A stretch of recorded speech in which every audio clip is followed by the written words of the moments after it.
अगर आज भी तुम्हें लगता है कि 1000 सब्सक्राइबर्स और 4000 घंटे का वॉच टाइम अगर पूरा कर लिया जाए तो भाई बस मेरी लाइफ सेटल्ड है एंड जिंदगी मेरी बदल जाएगी, तो ये वीडियो सिर्फ आपके लिए है। क्योंकि अगले कुछ मिनट में जो मैं तुम्हें बताने वाला हूँ वो शायद ही तुम्हें आज तक किसी ने बताया होगा सच इसका यूट्यूब का। और हो सकता हो कि इस वीडियो के बाद तुम यूट्यूब के बिल्कुल अलग नजारे से देखने लगो। ये वीडियो शायद हो सकता हो थोड़ा लंबा हो सकता है, लेकिन स्किप किए अगर आप इस वीडियो को देखेंगे तो उम्मीद है कि आप यूट्यूब की रियलिटी को जान जाओगे। इस वजह से कुछ लोग सालों तक यूट्यूब पर राज करते हैं एंड जबकि कुछ लोग से ज्यादा यूट्यूब को छोड़कर चले जाते। अगर कल सुबह तुम उठो और तुम्हारे YouTube चैनल पर एक लिंक आया हो मोनेटाइजेशन का और उसे ऑन कर दो, तो क्या अगले महीने से आपके कंटेंट का पैसा बनने लगेगा?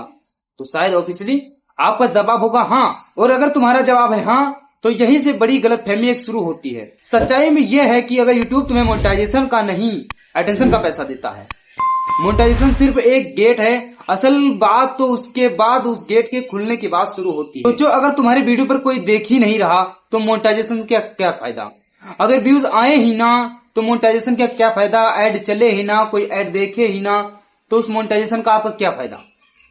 तो कमाई कहां से होगी? यानी कि असली सवाल ये नहीं कि चैनल मोनेटाइज हुआ है या नहीं है, असल सवाल ये है क्या लोग तुम्हारे उस कंटेंट को देख रहे हैं अपना कीमती समय दे करके, या फिर आपकी वीडियो पर समय देने को तैयार हैं। जब आपका कंटेंट ही बढ़िया नहीं होगा तो लोग क्या देखेंगे? बात है ऑब्वियसली, ये सच बात है, हकीकत है। यूट्यूब पर वही लोग आज रन कर पा रहे हैं जो पिछले दिनों में कुछ लोगों को वैल्यूएबल कंटेंट देते हैं, वही यूट्यूब पर राज करते हैं। जबकि यूट्यूब पर हर एक बंदा पर डे ना कोई एक चैनल बनाता है, चैनल खोलता है, कुछ दिन वीडियो अपलोड करता है एंड वो वहां से चल जाता है।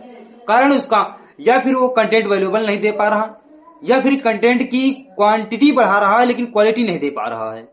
यही वो चीज 99% क्रिएटर को समझ नहीं आती और समझ नहीं पाते और यूट्यूब को फिर छोड़ना पड़ता है।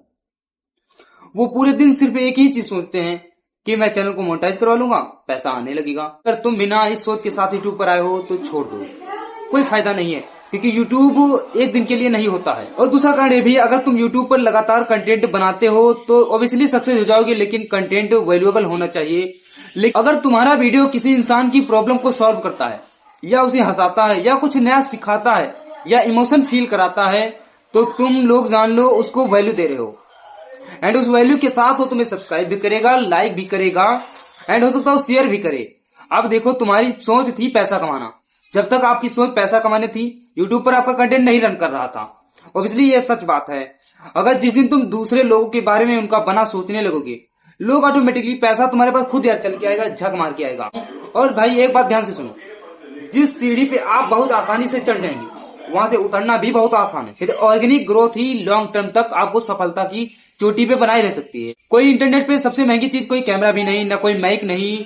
अगर वैल्यू है, जिसके पास वैल्यू है उसके पास अटेंशन है, और जिसके पास अटेंशन है उसके पास पैसा खुद ब खुद चल कर आएगा। अब मैं तुम्हें यूट्यूब की सबसे बड़ी रियलिटी बताता हूँ। बहुत लोग यूट्यूब पैसे के लिए ही शुरू करते हैं। यूट्यूब पर ज्यादातर लोग कंज्यूम ही करते हैं, लेकिन कुछ गिने चुने ही कंटेंट क्रिएटर आगे चल करके 10 साल 5 साल में सफल एक ब्रांड यूट्यूबर बन पाते हैं। लॉन्ग टीम में जीता कौन है? वही जीता है, धीरे धीरे ऑर्गेनिक ग्रोथ करते हुए जाएगा। वो इंसान जो आपके चेहरे को दिखाने से नहीं डरता है, जो अपनी आवाज को इस्तेमाल करता है, जो कभी कॉपी नहीं करता, भले वो धीरे धीरे चले लेकिन वो एक न एक दिन, जब बंदा ऑर्गेनिक ग्रोथ के साथ चलता है तो अपने आने वाले 5 सालों के बाद उसका एक स्पॉन्सरशिप ही उसके फैमिली को नचाने के लिए काफी होता है। शुरुआत में उसके वीडियो पर सिर्फ 10 व्यूज, 15 व्यूज, 5 व्यूज, 50 व्यूज शायद हो सकते आते हो, फिर 50 हो सकते हो, 200, फिर धीरे धीरे 1000 व्यूज तक आने की संभावनाएं बढ़ती रहती हैं। लेकिन एक दिन वही क्रिएटर आगे बहुत सारे लोगों तक पहुंचता था। उसका कारण यह है कि उसने एल्गोरिदम को समझा है, उसने काफी ज्यादा समय दिया है। और कहते हैं कि experience is the that better knowledge. उम्र का अनुभव, उस काम में करने का अनुभव, वो ज्यादा ही महत्वपूर्ण ज्ञान होता है जो अनुभव के साथ एक व्यक्ति अपने जीवन पर प्रयोग कर चुका होता है।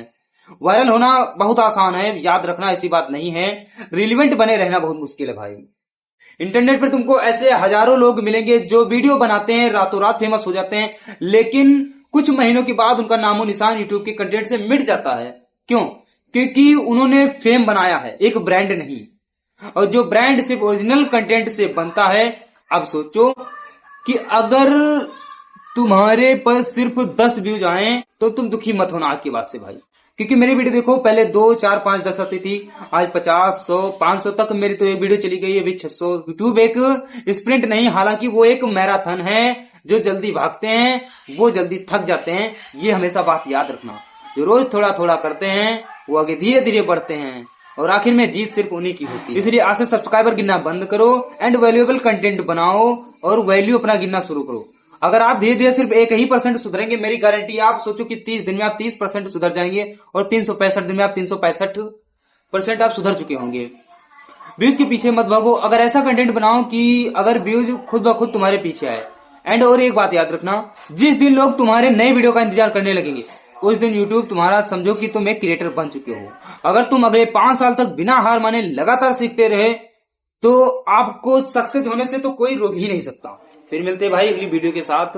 एंड इस वीडियो में अगर लगा हो अच्छा कोई बात मेरी, तो इसको चैनल को सब्सक्राइब कर लेना, और वीडियो को लाइक कर देना, शेयर कर देना, और कभी भी हार मत मानना यूट्यूब के लिए। बस ये सोचना कि धीरे धीरे काम करोगे, ऑर्गेनिक ग्रोथ पाओगे, लंबे समय तक टिके रहोगे। अब तुम्हें सोचना है कि तुम फेमस होना चाहते हो या सिर्फ फेम पाकर यूट्यूब से गायब होना चाहते हो।